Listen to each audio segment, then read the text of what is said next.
வணக்கம். செல்வகுமாரின் அதிகாலை வானிலை ஆய்வறிக்கை. அதிகாரப்பூர்வ வானிலை அறிக்கைக்கு இந்திய வானிலை ஆராய்ச்சித்துறை அறிக்கையை பார்க்கவும்.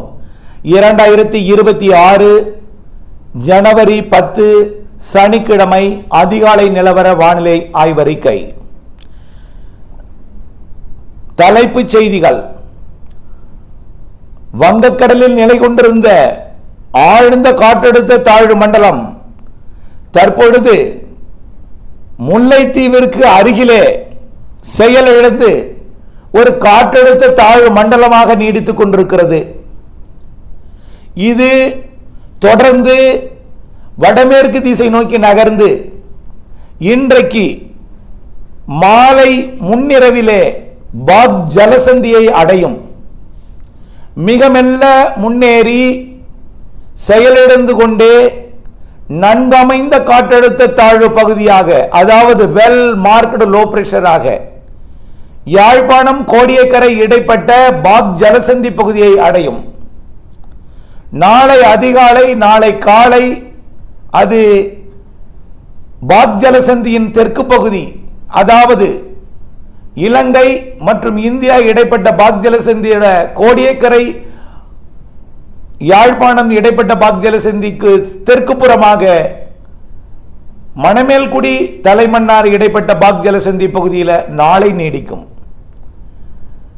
நாளை மறுதினம் திங்கட்கிழமை 12ஆம் தேதி மன்னார் வளைகுடாவிலே கொழும்பு தூத்துக்குடி இடைப்பட்ட மன்னார் வளைகுடா பகுதியில் மையமாக வைத்து நீடிக்கும். 13ஆம் தேதி குமரி கடலிலும் 14ஆம் தேதி மாலத்தீவு பகுதியை நோக்கி நகரும்.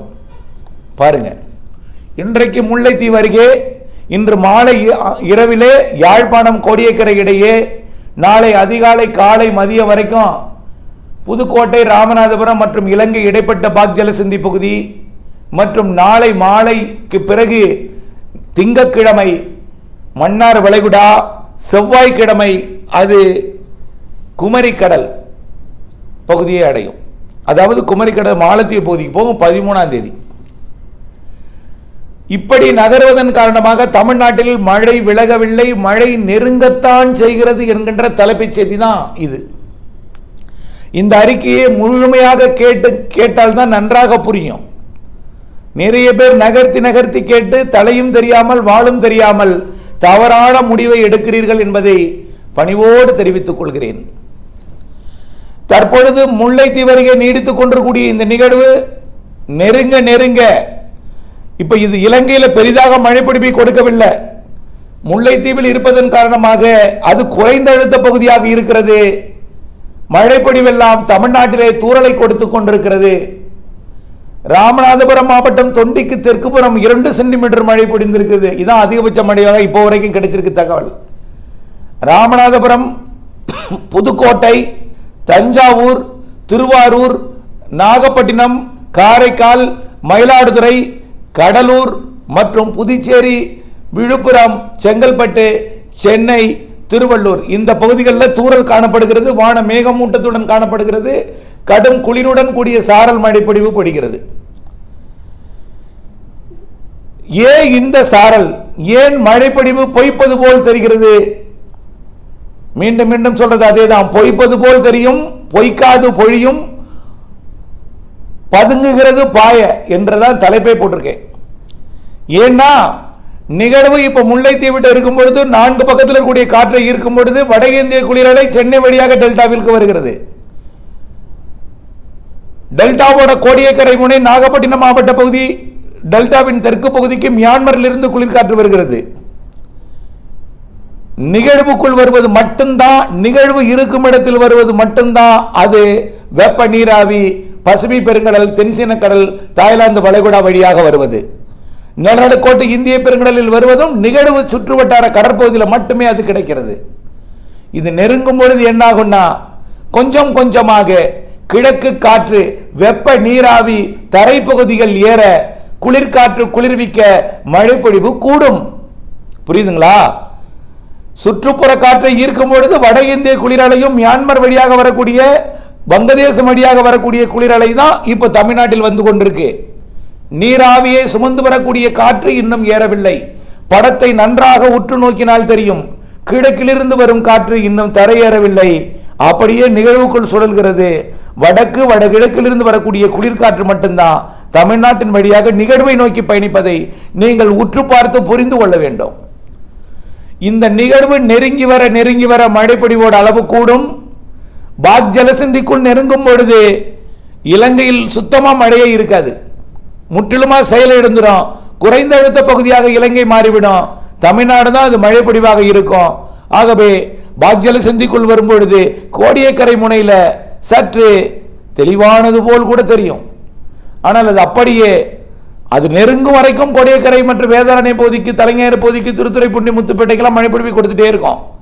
அப்படியே நெருங்கும் பொழுது பாக் ஜலசந்திக்குள் நுழையும் பொழுது அது செயலிழக்கும் பொழுது காற்று குவிதல் எல்லாமே டெல்டாவின் வடக்கு பகுதி, டெல்டாவின் உள்பகுதி, வடகடலோரம், வட உள்பகுதி, கர்நாடக எல்லையோர, ஆந்திர எல்லையோரம் வரைக்கும் இன்றைக்கு பிற்பகல் நாளை எல்லாம் அங்கேதான் அதிகமாக இருக்கும்.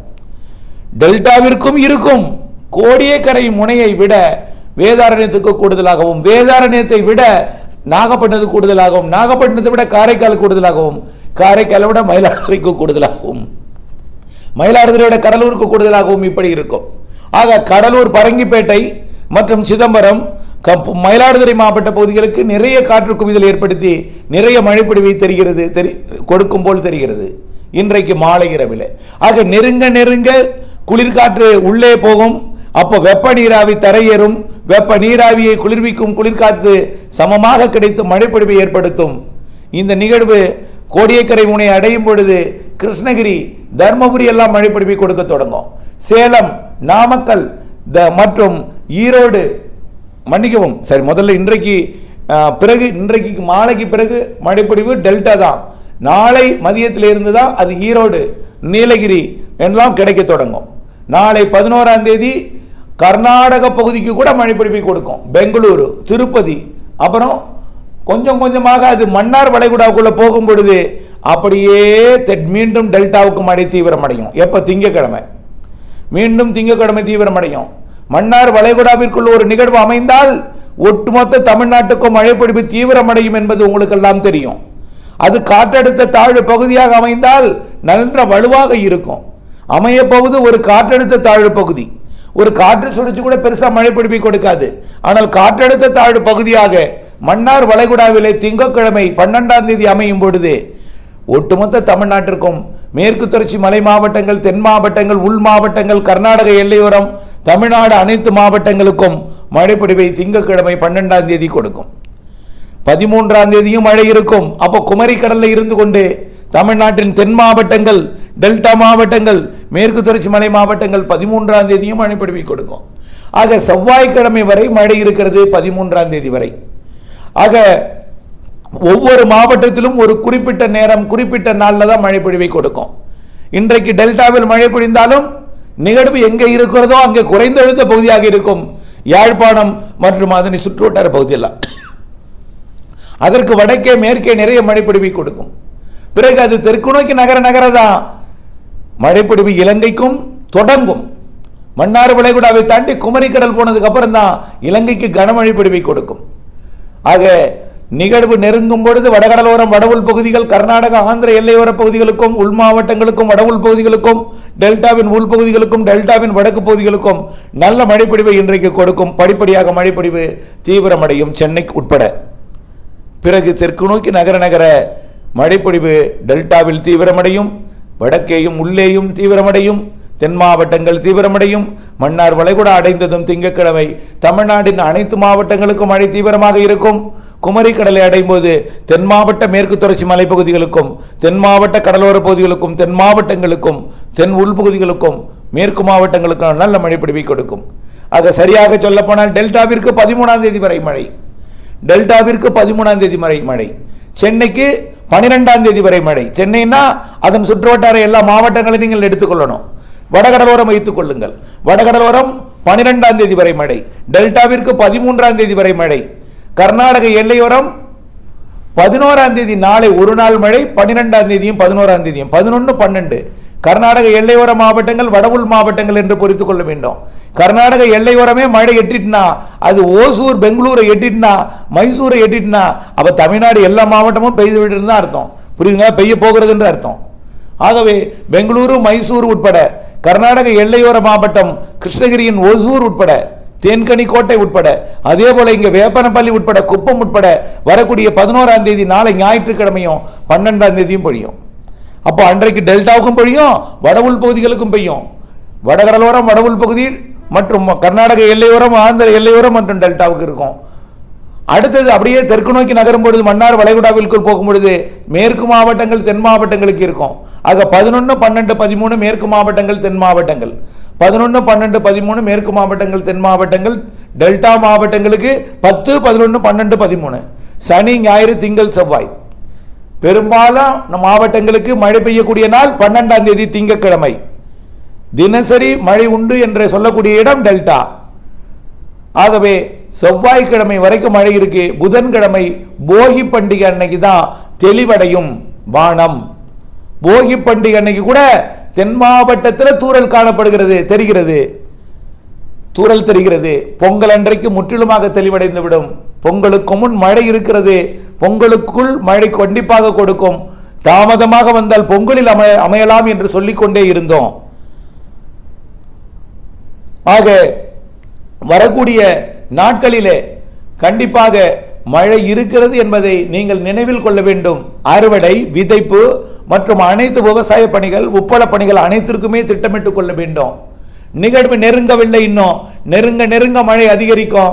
நெருங்கி விலகும் பொழுதும் அதிகரிக்கும். நெருங்கி விலகும் பொழுதுதான் இலங்கைக்கு மழை தரும். நெருங்கி விலகும் பொழுதுதான் மேற்கு மாவட்டங்கள், தென் மாவட்டங்களுக்கு கொடுக்கும். நெருங்க நெருங்க உள் மாவட்டங்கள், வட உள் மாவட்டங்கள், கர்நாடக எல்லையோர, ஆந்திர எல்லையோர மாவட்டங்களுக்கு கொடுக்கும். நெருங்கி விலக விலக அனைத்து மாவட்டங்களுக்கும் மழை பொழிவை கொடுக்கும். மன்னார் வளைகுடாவில் அமையினால் 12ஆம் தேதி பரவலான மழை அனைத்து மாவட்டங்களுக்கும் என்பதை புரிந்து தொடர்ந்து அப்டேட்ஸுடன் இணைந்திருக்க அன்போடு கேட்டுக்கொள்கிறேன். இணைந்தே இருங்கள் அப்டேட்ஸுடன். நன்றி.